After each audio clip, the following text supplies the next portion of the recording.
stop posting about Nope. I fucking love Bocchi the Rock. You know, when you're someone like me who went through a phase where they watch way too much anime, more than humanly sanely possible, you get exhausted. The same tropes, the same predictable stories, all made with a motivation that rivals Post Endgame Marvel. At some point your tolerance for cliché mass-produced bullshit drops all the way down to the 6th layer of the abyss.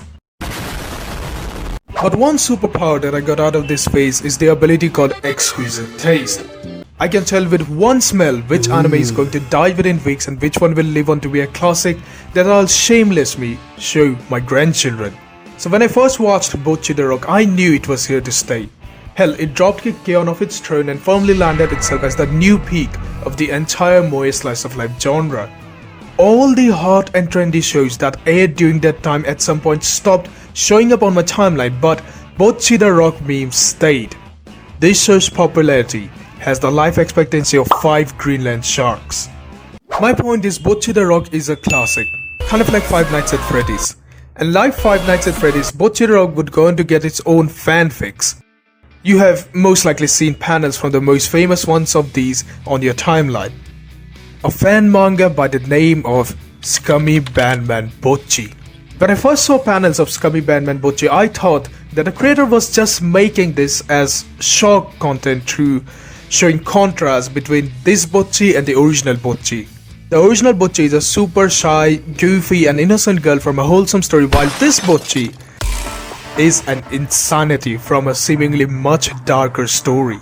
Never once when I saw these panels did I think that these two were remotely the same Bocchi.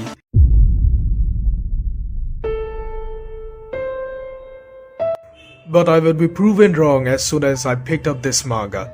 Because as I read through this manga more and more, I realized that the Bocchi and her world presented in this manga are not the opposite of the original Bocchi the Rock. They are very much the same world and the same Bocchi.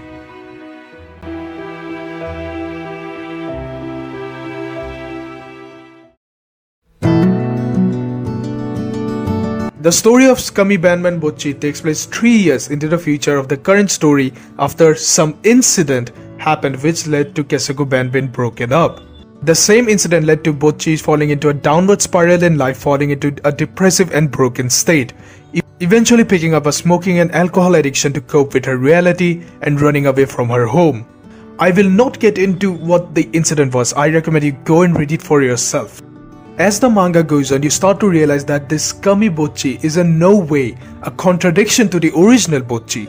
It is the very same, but one who suffered trauma and suffering in this dark timeline. And the story revolves around her healing process, embracing parts of her new personality and getting back on her feet. It's ironically not a story of a scummy Bocchi being a freak. It's a realistic story of a trauma-ridden, broken Bocchi and her healing process. And I think Bocchi is the best character to present a story like this through. Think about it. Bocchi is a hyper-insecure and introverted person who is scared of disappointing others. What do you think happens when a person like that encounters something very traumatic and emotionally damaging? They break. They don't recover quickly. They sink lower and lower into despair and turn to addictions to cope with their pain. That is the Bocchi in this story. Not a scumbag, but our own adorable goofball who went through some shit. And she would have continued in her downward spiral if it wasn't for a particular character. And that is Kessoku Band fan number 2, or simply fan number 2 for short. Yes, she's an actual character from the original story with her own wiki page.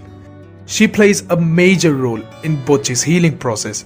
After Bocchi ran away from home, she was the one who took Bocchi in, out of her love and respect for both Bocchi and her music. She also financed Bocchi's daily expenses for the better part of 3 years.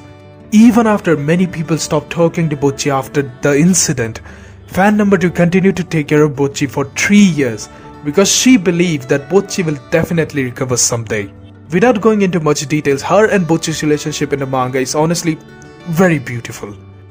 She is the one who saves Bocchi, and I like that dynamic. I like the dynamic that Bocchi in the story wasn't saved by one of her close friends or her family members. She was saved by one of her first fans. A lot of the other characters from the original shows also show up in the fanfic as their future selves, and the journey is honestly quite incredible. You can tell that the creator really loves the original work and its characters, from the fact that he not only understands the characters, but he also understands how these characters would react to life-altering situations. How will these characters change, and what will be the consequences for it, and what will save them? The story progresses in a very understandable and realistic way, from how it portrays scars and trauma to permanent changes in a person. That's one of the things I like the most about this manga, that even after healing, Bocchi wasn't the exact same person she was before the incident, but she changed a bit and carried some changes from her scummy phase on with her life. She didn't remain the same person as before. She changed to become what is not the opposite of Bocchi, but Bocchi herself, who went through certain circumstances. This isn't a manga carried by shock value through contrast. This is a manga written with actual thought put into it, in such a way that is consistent with the original story and addresses some really serious real-world issues, with an ending which honestly had my grown-up self a bit emotional. The manga has 40 chapters, with some chapters being single pages, so I finished reading it in one day, and I must say, I loved every page of this story from the beginning to the end. The ending itself, by the way, no offense to the original author when I say this, felt like it could very well serve as the canon ending to the original Bocchi the Rock. I am not kidding, that's how much I liked what this manga did with the story of Bocchi the Rock and its characters. That is the short and compelling story of Scummy Bandman Bocchi.